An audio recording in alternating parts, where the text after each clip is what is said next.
welcome to River City Weekly. This week our special guest is screenwriter John Clifford, best known for his work on the eerie thriller Carnival of Souls. I'll be right back after this with John Clifford.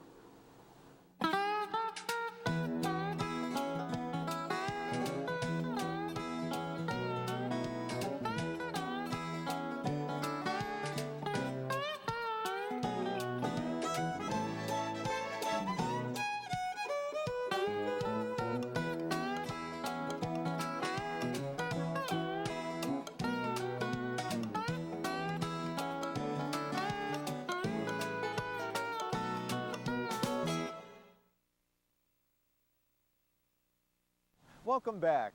Our guest is writer John Clifford, best known for his work on the eerie thriller Carnival of Souls. I asked John how he became a writer. In the middle of the Depression, I was about 17, I think, 17 going on 18, and I was trying to figure out what am I going to do with my life. I'd been a high school dropout for various reasons I won't go into, and my cousins were all doing difficult jobs in warehouses and loading freight on the docks and railroad docks and so forth. And I was sitting, I lived across the street from Wrigley Field in Chicago, and I was sitting in the back of that apartment reading Robert Benchley. And I set down the book, and I remember, and I went out in the hall, and I stopped, and I thought, they pay him for writing that humor, you know? He makes his living doing that. I don't know why that never occurred to me before, that was a way. And I thought, well, if I can teach myself to write, I won't have to be out there in winter working on the railroad docks and doing these other things, you know. I can live in the world of ideas. John started out teaching himself how to write jokes. Because this was still the early days of radio. And all those old vaudevillians, they didn't have material to go week after week, and there weren't that many gag writers around. You know, in the vaudeville days, people had a routine. They'd do it for 20 or 30 years. But in the radio, suddenly they'd go on the air and use up all their material the first day. So you always heard from people I sent to. And finally, I started selling jokes to a comedian named Ken Murray out in Hollywood. He had, I think it was Texaco Star Theater. And I sold my first jokes to Ken Murray. But even as the work started to come in, it was never easy for him. I never thought I had a great deal of talent. I just thought I had to work real hard at it. I can remember sitting at the dining room table all day trying to get a paragraph right, you know, writing it over and over and over. And I gradually got kind of used to it, and then I started thinking about short stories, and then I kind of wanted to either write for radio or movies. So eventually, I tried out writing some radio scripts. I invented a radio series, and then I wrote a full-length movie. With the country on the verge of war, he decided to make a move. When I was about 20, I inherited a little money from my father's insurance. I think it was about $300, which late in the Depression, $300 was a lot of money, it seemed like. So I knew they had just started the draft, and I had a number in the very first draft. And I knew I wouldn't have too much time. So I thought, well, I'm just going to go to Hollywood and see what I can do. So I remember a cold December night, I got on the old Santa Fe El Capitan and went to Hollywood. And I remember it had been real cold and dark in Chicago. And out there it was sunny, and it was before they had smog, and it smelled of orange blossoms and ocean, sunshine. And there was an agent on Sunset Boulevard, and I guess I looked a lot younger than I was. I mean, I was about 20, 21 then, but I looked about 17, I guess. He thought I was some kind of boy wonder. And so this Hollywood agent signed me to a contract after I was 2 months out there. And he was going to get me a job in the studio as a junior writer. And he was shopping around doing that when the draft board called. 5 years later, John and his new wife found themselves back in Hollywood with a new opportunity to study. I hadn't graduated from high school, And my wife saw in the paper one day that veterans could get their high school diploma by taking a GED test. That was new then, at Los Angeles City College, I think it was. So I went down there, and they not only gave me the regular GED test, but they gave you occupational tests, and they gave you a comprehension test and different things. And from the career test, they said they thought I ought to be a writer. And they offered to pay my way on the GI Bill to Marin Elwood's Hollywood School for Writers. And so I enrolled there, and I went to a school in Santa Monica where we didn't study anything but writing all day. Analyzed writing and wrote, and people, and it was mostly veterans cooling out. I remember we had an ashtray on every desk. Everybody sat there smoking, put out an ashtray, studying writing. And I did that for a year. And I learned so much technique that I couldn't write anything for about 2 years after I got out of there. But I think when it sunk down in, all these dramatic techniques and everything, I think it probably supported me for the rest of my life. After completing an English literature degree at Emporia, Clifford came to Lawrence for an opportunity to teach journalism at the old Lawrence High. I think I got $3,000 a year at that time for being in journalism. I remember they told me I would get an extra $100 a year for being head of the journalism department. So I went to work at the Topeka Daily Capital for a while, and I worked on Topeka Daily Capital. Then I worked for an advertising agency over in Topeka. And then I came over to Centron Films, where I stayed for 23 years. When we return, John explains the inspiration behind Carnival of Souls.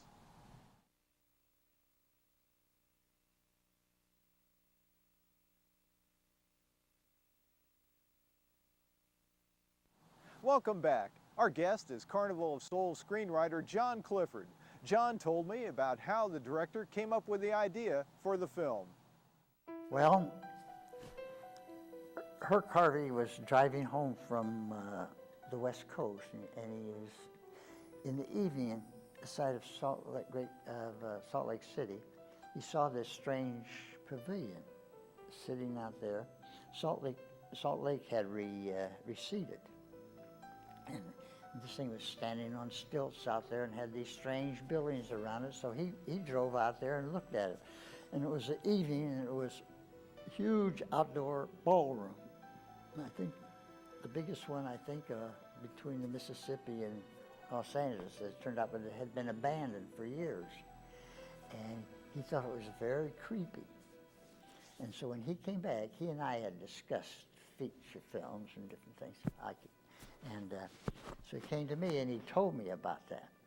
And he said if I could write a script that would kind of end up there with dead people dancing in that old pavilion by the Salt Lake. Some local businessmen had told him that if he ever wanted to make a feature film, they thought they could raise some money. So he said if I'd come up with a script, he thought he could get the money and make a feature film. So I set to work. I was working daytimes, so I set to work in the evenings, and I think in about 3 weeks of evenings and Saturdays, I wrote Carnival of Souls. Director Herc Harvey offered a few suggestions to help Clifford in his effort. He talked about maybe being a chase movie of some kind. And he also told me not to write too much dialogue because I guess it was too expensive to shoot all that on the street or something like that. People don't notice, but Carnival is about half silent movie. If it wasn't for the organ score, you'd recognize that.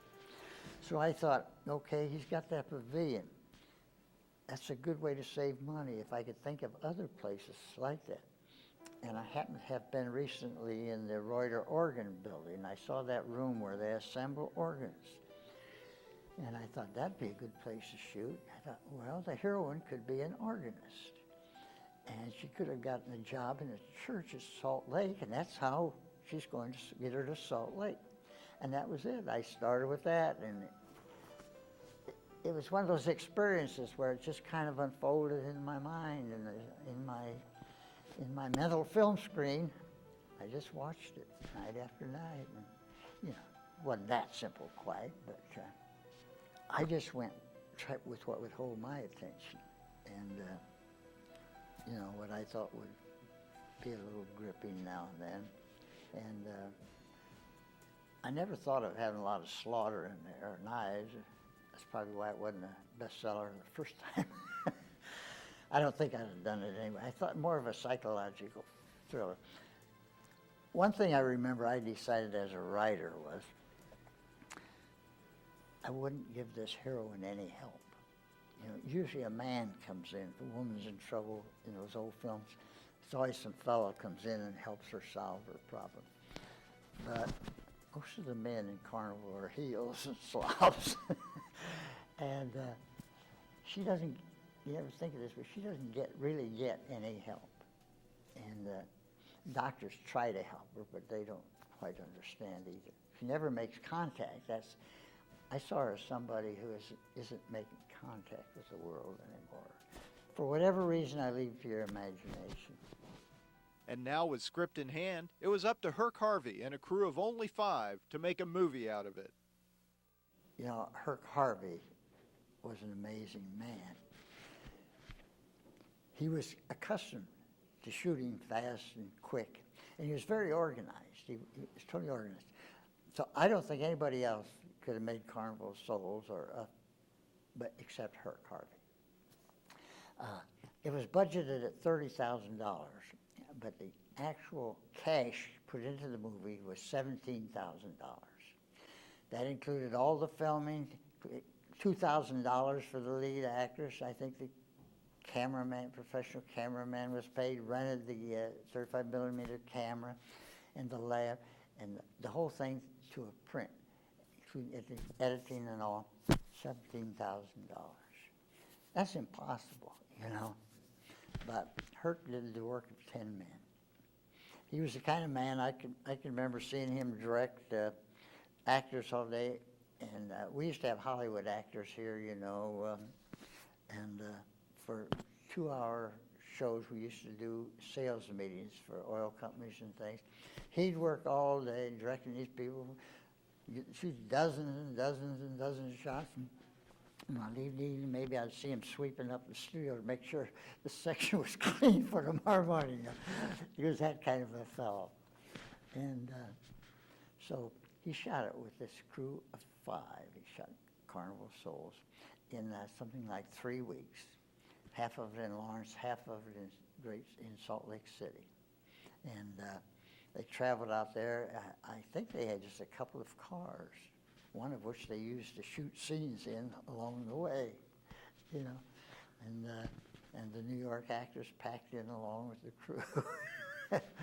That's the way he shot it. But even after the monumental effort, the finished product met a cool reception. It was pretty quiet. Herc took it to Hollywood. All we had was one print, and called around. He told me, he called an executive at some studio to ask if he'd see the show, and he says, what was the budget? And Herc said $30,000. And the executive said, I don't look at $30,000 movies. So that was his reception out there. But later, some independent fellow saw it in the lab or something and wanted to sign up. He turned out to be, it was called Hertz Lion, and turned out to be more of a exploitation type of films they were interested in. Carnival wasn't quite that type. So he built it, sent out in a double feature with The Devil's Messenger, which was a bunch of TV shows whipped together with Lon Chaney Jr. doing a little, he must have hired him for an hour to do a narration or something to tie them together. So it wasn't much of a double feature, and it went by pretty fast. We showed it in Lawrence, and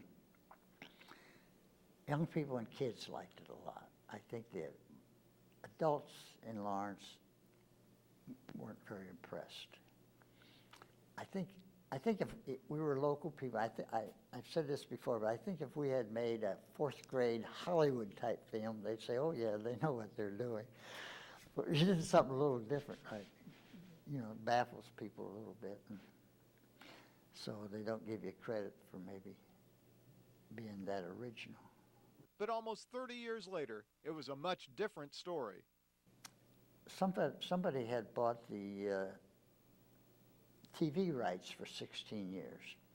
And so we didn't know it, but people were seeing it, catching it at midnight and 1 or 2 in the morning on TV, which is probably the best time to see it.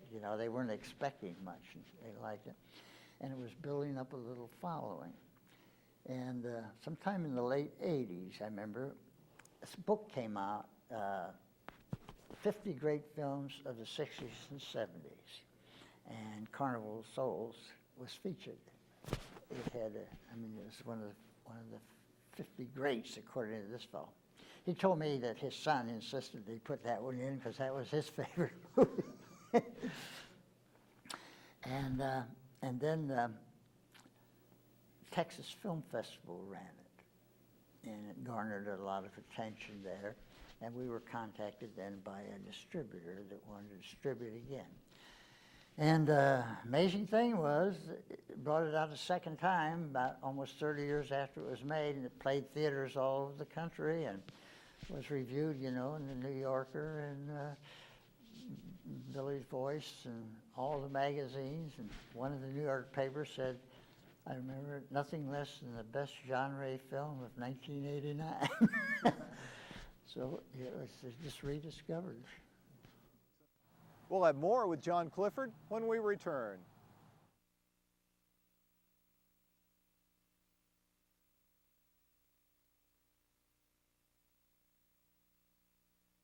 Welcome back. I asked screenwriter John Clifford about his advice for aspiring writers. Well, full-time writing, it's very hard to freelance write.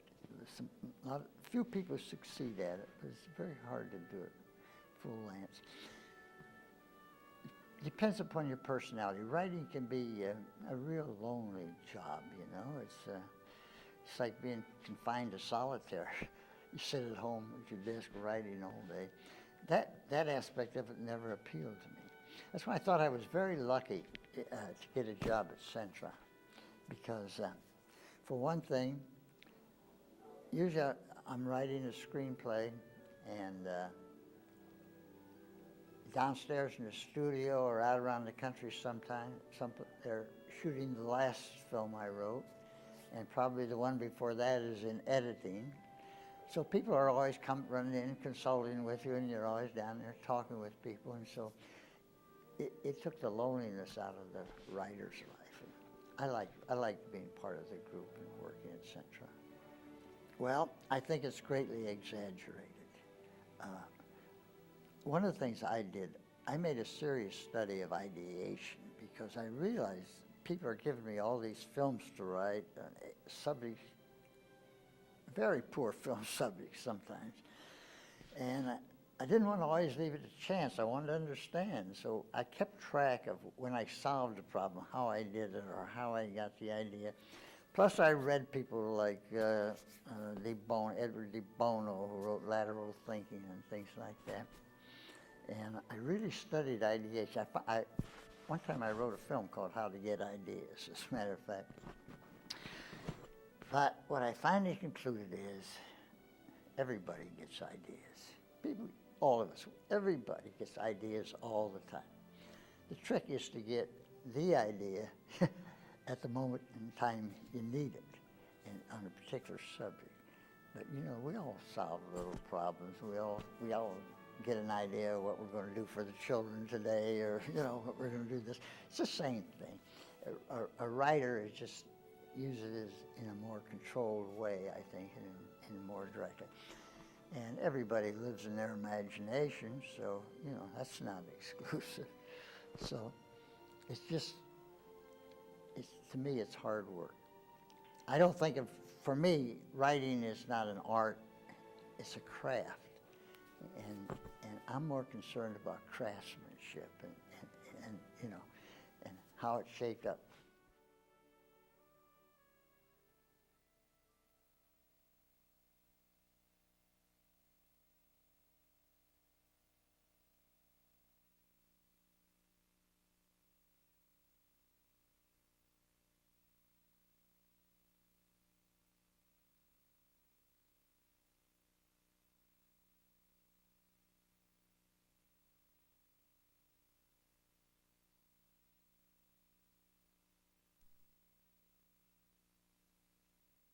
That's all the time we have for now. Thank you for joining us. If you have questions or comments about the show, you can contact us at rcw@sunflower.com. I'll look forward to seeing you again next week for another River City Weekly.